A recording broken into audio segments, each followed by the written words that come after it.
Hey, what's going on, guys? My name's Chris. I'm with JP here. He's my co-host for Success Agents. And today we want to talk about a few things about what I see a lot and what JP talks about, which is trying to start another business or another venture while also maintaining your current business and keeping that profitable so you can keep everything afloat and really managing the chaos. So I'm just going to have JP kind of start us off here. JP, how often are you talking to agents and they have like different ideas, or yourself, just like starting new businesses? Is that like a chronic thing that happens a lot? So one of the things that happens as an entrepreneur, you are constantly using the tools and the experiences that you have in your current business, and they can easily be applied to other things. Right. So one of the things that my wife and I are looking at doing is doing a business that coincides with keto and the keto lifestyle and the ketogenic diet. And so we're trying to use the skills and abilities that we've learned across, all these different things we've learned, and how to apply those into multiple streams of income. And this just happens to be in the food business. Mm-hmm. And what you have to do is the biggest thing with business in general is, one is try not to do too many things. Right. The other thing is that in order to add other businesses that coincide with what you're already doing, is you have to have the one business has to be successful. Because if it's not, then what will happen is that you will try to fill your time up with this other business while the primary business starts to fail. And so you really have to get systems in place. And you hear the word scaling a lot, and that's really what it comes down to, is you got to get it to where it's on autopilot, which is a lot of what we talk about in this podcast, is that the businesses that you want to get one business that's on autopilot so that you have that frees you up to put focus in on this other business. But if you're doing that at the expense of your primary business, then you're going to fail every time. Right. It's forgotten so quickly that like cash is king and you need capital. If you're going to like start any business venture, you should have something to back it up. And that's just going to expedite the results anyway, right? Because now you're more efficient with your time because you have your first one on lockdown and you get it, and it's going to stay profitable and, trying to run by itself like an autopilot. And then you bring on something else. And it's usually, right. From what I've seen, it usually is completely unrelated to real estate, I guess, because, we all have different interests and you want to pursue different things. And, what comes out of that is a pretty cool business idea. But if you don't have like the backing to it and you kind of set yourself up for failure, well, you're really just going down like a rabbit hole. And that's just, it's just not going to be pretty. Agreed. And, entrepreneurs have ADHD, I believe, and I feel like it's one of those things where you get to a point where you have limited success. And so you decide, oh yeah, well, now that I've done this, I can, use those same skills and abilities and jump into, starting an online store, or, doing ClickFunnels or, Shopify or whatever. And I can sell knickknacks. Well, the key really comes down to this. You want to start businesses that are complementary to your primary business. Mm-hmm. Just because you want to, start a whoopee cushion store doesn't mean you should. Right. Doesn't just because you have a pretty face doesn't mean you should have a modeling career on the side of doing real estate, for instance. Just because you have a passion for clothes because you put clothes on every morning doesn't mean you should start a clothing line. So you have to get in the vein of, okay, if I'm in real estate, right? So what other businesses would go well with real estate? Okay, title. Maybe you wanted to start a construction company, or you wanted to partner with a house cleaning business. So let's say you had a house cleaning business on the side. If you wanted to go into insurance, businesses that kind of you're in the same ecosystem. So they all kind of talk to each other, just like if you were going to, just like if Mac's got MacBook, you got the iPhone, you got, MacBook Air, you got iPad, you've got all these things, they all talk to each other. So you got to think about it in the same, instance with your business, is that, if you're in the automotive industry and you want to sell wheels, custom wheels, or, ground effects kits, modifications, if you want a turbo stuff, that kind of stuff. So that keeps you in the same ecosystem, because what'll happen is people will start businesses that they know nothing about. And that's a problem. Just because you know how to run, a business that is your primary business doesn't necessarily mean that you know how to run, a vending machine company, or, a restaurant, these different types of things, which take totally different skills, different abilities. Now, that doesn't say that you can't partner with someone that knows what they're doing, but to just go start a business, just doesn't get it done. If Gordon Ramsay decided to start a plane company, like that would be just ludicrous. They have good food, though. You'd have good food. I guarantee you that, the in-flight meal is going to be top notch, but your plane tickets are going to be, double or triple the prices. So, there's a cost for flying, I guess, with good food. But that's why, like, a lot of times you see, professional athletes will try to go into something that they just know nothing about. And it's just because, like, if LeBron James decided to start his own burger joint, I don't think that would, the LB burger or something. I don't know. Honestly, how many burgers does that guy really eat to, maintain that physique, right? Right. Exactly. I mean, I guess there has been some, rich people that have made successful transitions into things that they're not related to.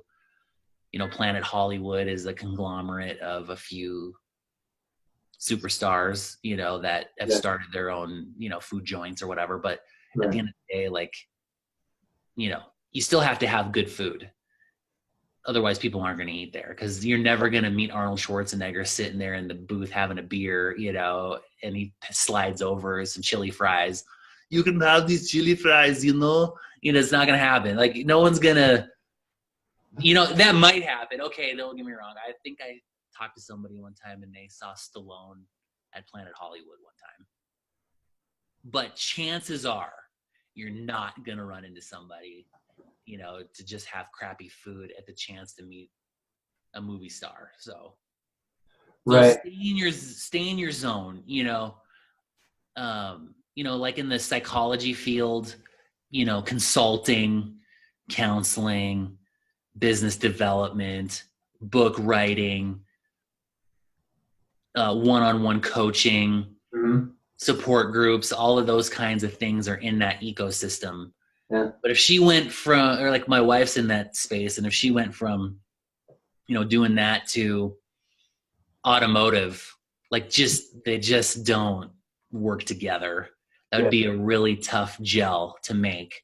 Even though, sometimes they say follow the money, but if the money doesn't make sense, then don't do it, Like, I'm in sales. Real estate translates over to sales, which translates over into car sales or any kind of sales, or marketing, which could translate into, online marketing, stuff like that. But at the end of the day, it just does not fit within the overall ecosystem. So. Yeah, I agree. I find it really interesting. Like, as I keep, pushing this system and like creating more, people always have these like interesting little tidbits that they'd like to add that I didn't really even think about before. Like the Facebook pixel is this elusive eye in the sky that people don't really understand.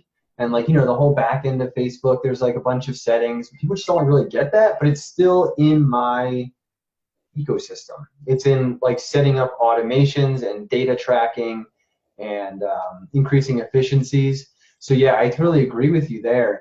You kind of talked about Shopify. I've always been interested in starting a Shopify store, but it's always like, well, what the hell am I going to sell? You know? And it's like the idea is so nice because it's like, oh, that's passive money. All I have to do is put up a website, throw some SEO value at it, and maybe a few Facebook ads, and money will start coming into my Stripe account. And the reality is, it's just not how it is. And it's just like this entirely different thing that you have to learn. And to learn it by yourself is a complete waste of time. Like I did a post today actually on my personal page about DIYers and like a little bit of history on me. My dad's always been a DIYer.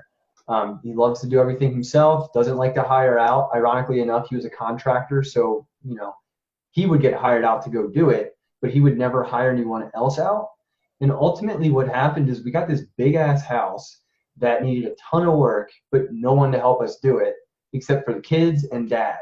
And it's like, dude, living in the house honestly just kind of sucked. Like it was a great house, but every summer we're mulching. I'm cutting the grass at least twice a week, and it was an acre at the time. And it was just like, this is kind of pointless. Why strive for this high level of success in your own head, but then not have the means to make it worth it? Right. It's like the Millionaire Next Door. I think there's a book called that where the guy like lives like a hermit. Yeah. And makes millions of dollars, and it has millions of dollars just stashed away in the bank. And it's like, why? Like right. At the end of the day, you work towards whatever freedom means to you without having it at the expense of others. Right. And that translates into the expense of others translates into if your family has to suffer as a result of your ability to be successful. So you're not home.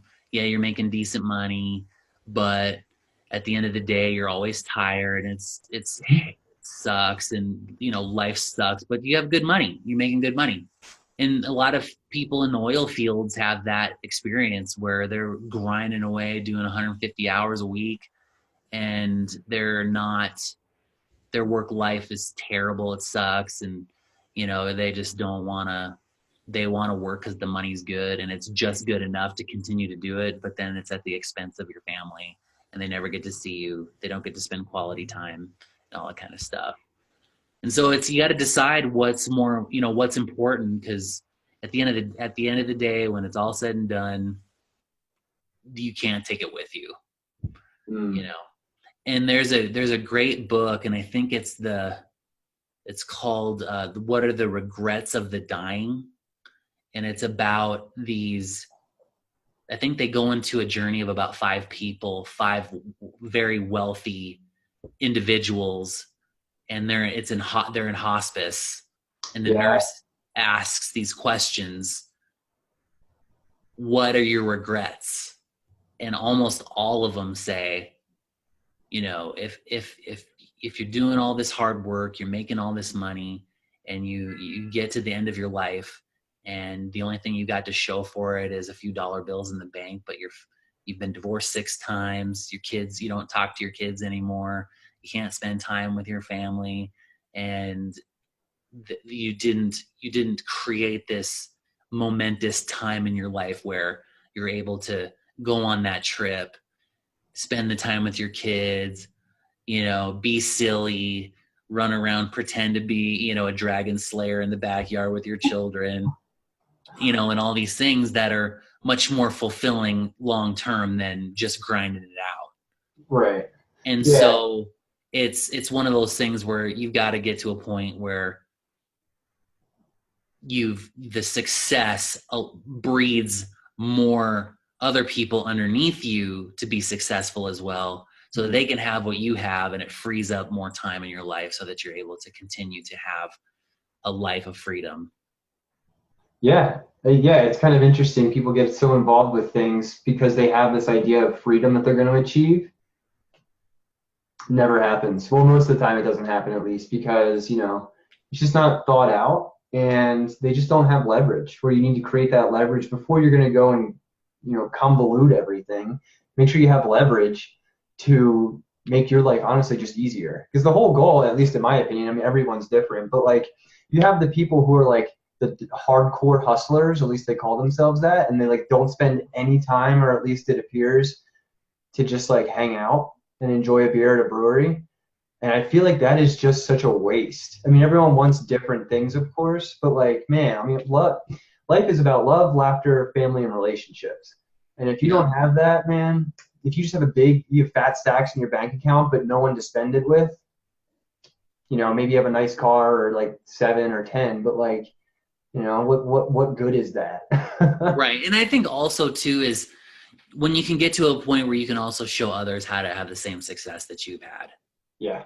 And I think that's the true meaning of life, is really having success and showing others how to have success as well, having the success that you've had. Yeah, it's like it's kind of like, it's weird. Like you start to get successful, and then success seems to breed success. Like people just start getting attracted to you because for whatever reason. I mean, it's just the way the universe works. And I don't even know where I was going with that, but it's like, it's important because it's important to understand that if you just keep doing what you're good at and you just keep doing what you enjoy, that success is going to keep compounding. And then you can just have unlimited opportunities for people who are reaching out to you saying, hey, I'm really into clothing and I see you wear some pretty awesome clothing. Do you want to partner up? And, and then off you go. You now have a clothing store that someone else partnered up with you. So, yeah. I think it just comes down to, risk. Yeah. Who do you want to partner up with, and are you willing to take some risks to get there? Because you get to a point in your career where you just kind of get comfortable, everything's just okay, and the risks are minimal, and you don't want to move on to the next level. But at the end of the day, it comes down to you have to take risks in order to achieve any level of success, with the exception of, corporate ladder. You just buy your time, and eventually there's nobody else left, so you're the only one left, so then they move you up to the next level because nobody else wanted it. And then it just the same thing. It's like, I'm the only one, I'm in my position because nobody else wanted it, and they either died, quit, or got fired. So that's really what it comes down to is, okay, well, I guess you were the next natural choice. So, all right, come on up, let's go. Pay a few more dollars to take on a few more headaches. Right. But the headaches are so different when they're your headaches, not like, risky headaches, those kinds of headaches, rather than personnel headaches and stuff like that. So I think it's really rewarding and stressful at the same time. They're the kind of headaches that haunt you well into the night. Yes. There's been a lot of nights, man, where I'm at that whiteboard trying to solve a problem that I'm not going to be able to solve right then and there. But I'm going to be sitting there trying to find a solution that doesn't exist at that point in time. And that's just, that just comes with it, And that, imagine, so then it's like talking about, you have headaches, your real estate business that's not successful yet. Then you try to bring on another headache, and it's like, dude, you gotta. Like right now, I'm trying to build a team, in a town where they do everything very, very traditional, old school real estate style. Yeah. And you've got to be able to convince the people that there is a better way to do it. Right. And that there's a more leveraged way of doing real estate than the traditional, here's your keys, here's your office.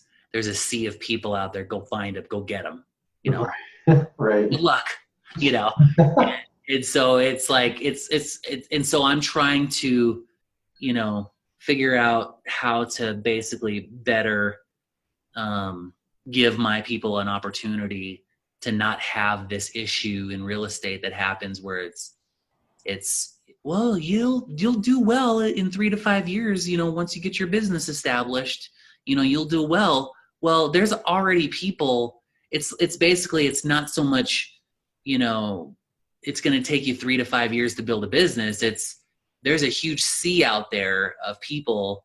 What's the best bait to catch them? Yeah. And so that's what it comes down to is, if I've got a bigger net than you, I'm going to win, and I can do it faster and more efficient than you are because you had a tiny little net.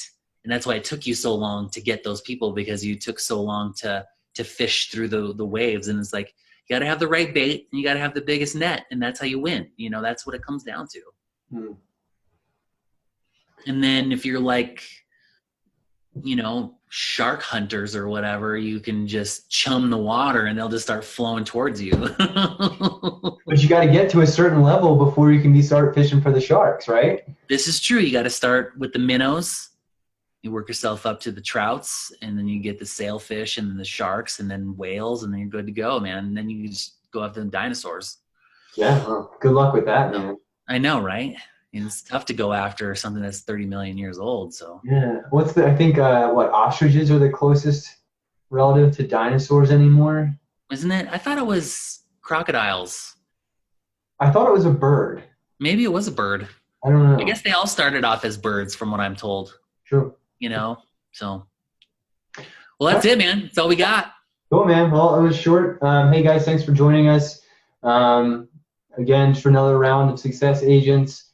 If you want to get a hold of JP, he does a little bit of real estate coaching. Why don't you explain it, JP? Why don't you? Sure. Yeah. If you guys want to get a hold of me, you can reach out to me on Facebook, Instagram. I'm Jay Fluellen on Instagram. I am JP's real estate page on Facebook. Or you can just send me an email at james.fluellen@gmail.com. Or you can PM me, text me, 307-772-1184. I may not be doing that for very long if we get much traction on this podcast. But for now, I'm giving out my phone number. And if you want to, I can send you an email. You can sign up on a 30-minute coaching call with me for free. And that's it. All right, cool. Yeah, guys, again, my name is Chris. If you want to get a hold of me, my email has changed finally. So it's chris@agentsautomated, hell of a lot easier.com, hell of a lot easier than InSync. You can private message me. I usually share these on my personal profile anyway. Or just reach out through successagents.com and our Facebook page. And we'll see you guys next week. All right. See ya. All right. See you later, JP. Later.